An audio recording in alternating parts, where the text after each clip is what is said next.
Well, at that age, you didn't know politics, but what I did know, I was born in a country town, 200 km from Johannesburg. And when the time came for me to go to school, I could not go into the white school, I could not register in the black school, and there was no Indian school. So at that young age, one begins to question. You don't know what politics is. One begins to question because in the country towns, kids play. White kids, black kids, Indian kids, kids don't know color. So at a very young age, one questions, why can't I go to the school of my friend? But later on in Johannesburg, I joined a club run by the Young Communist League.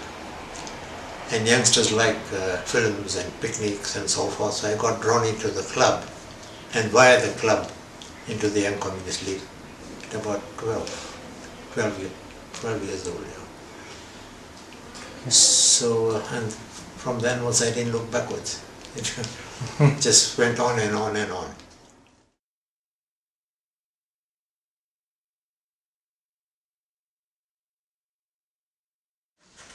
Well, we can talk about South Africa, where the Bantustan system was imposed to disrupt the unity of the people by dividing them up into tribal groups and giving them some sort of power. And by that means they tried to prevent a united opposition to the apartheid regime. And that is the whole system of apartheid. But more than that, under the Bantustan system, they had just reserved 13% of the land out of 87% for the majority of the people of this country who were black. So even with Bantustans, apart from trying to break the unity of the people, they also put them into Bantustans, tiny little places where they had to live, and they gave them dummy parliaments, dummy presidents and so forth, who took part in the oppression of their own people.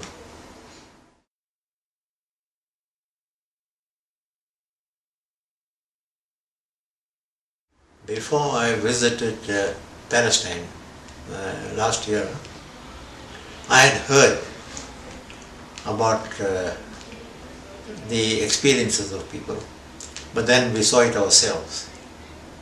In some respects it was worse than apartheid. Palestine is the last remaining colony of Israel.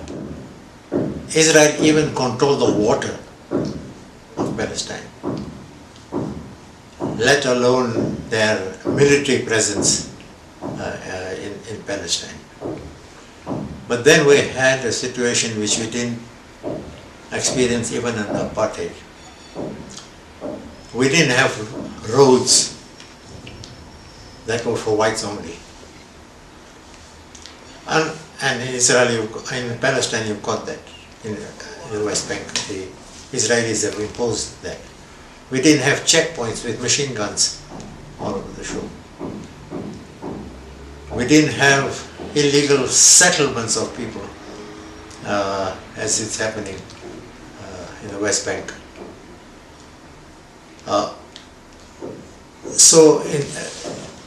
And we didn't have this wall, separating one group from another, these huge thick walls. So in that sense, it was even worse than apartheid in Israel. They had regarded the people of Palestine as lesser human beings and treated them as lesser human beings.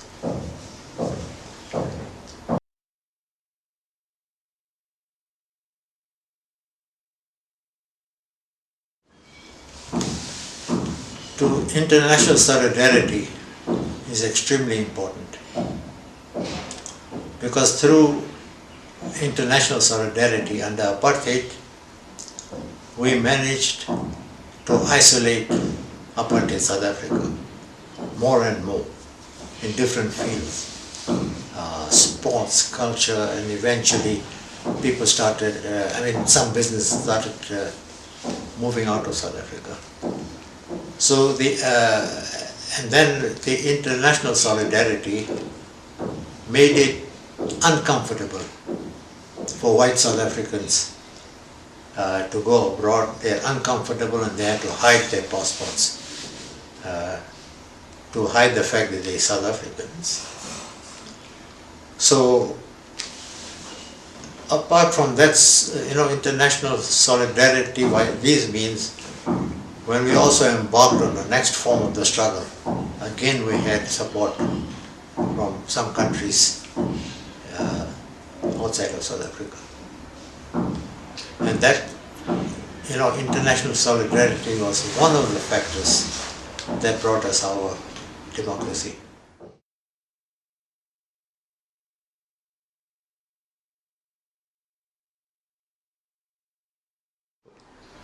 Well, it would be presumptuous of us to advise people in another struggle. We can show solidarity, but we can't prescribe to them how, or advise them how they should conduct their struggle. It's their struggle, they know the country best. We can't, just as we did not invite any country to tell us how we should achieve our liberation and how we should run our country. That is that left to the Palestinian people really to decide. And whatever they decide, of course, we will accept once we know that it's the Palestinian people who in a free vote have decided on whatever they do decide.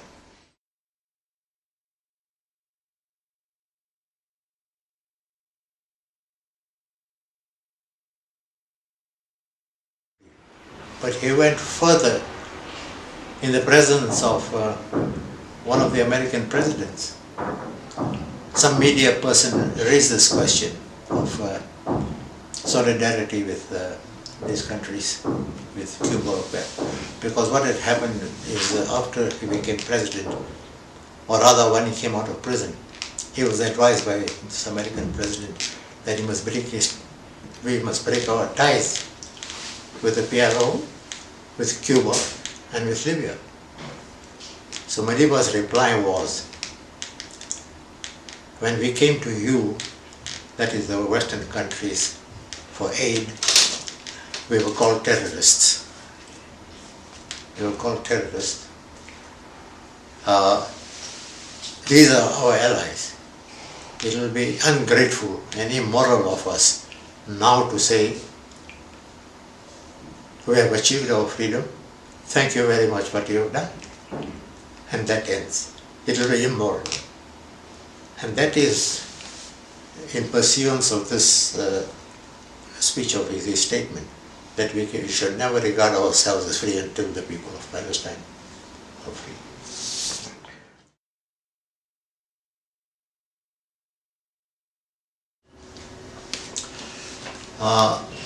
The message to the people of Gaza would be to keep up their courage.